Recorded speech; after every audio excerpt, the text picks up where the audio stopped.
Həqiqətlər üzə üzdü bu sevda məni. Sarsıdacaq intizarım məhşərədək ta məni. Bəs mənə söz vermişdin heç zaman ayrılmayaq. Bilməz idim ki qoyacaqsan belə tənha məni. Baxmayaraq heç nəyə ismin yenə qəlbimdədir.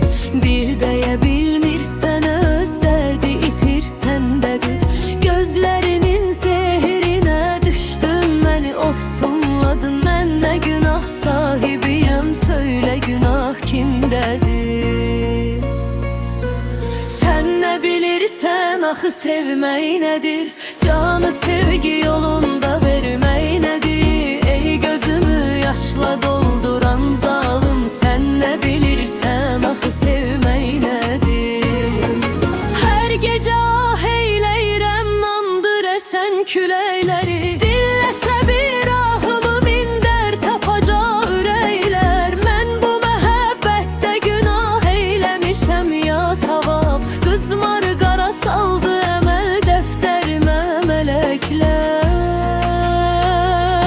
Çarəsizəm bəxtimizi ümmət kimi etdin qara. Mən bu qaranlıqda qəribə aparır yol hara. Qəlbimə təsir eyləyən söz demədin zərrəcə.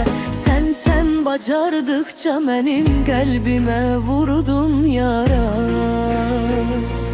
Bir gecə gəl səssizcə yanıma. Qaranlıqda itmiş ümidimi tapıram.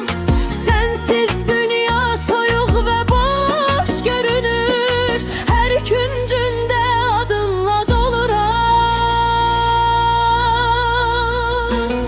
Sən nə bilirsən axı sevmək nədir?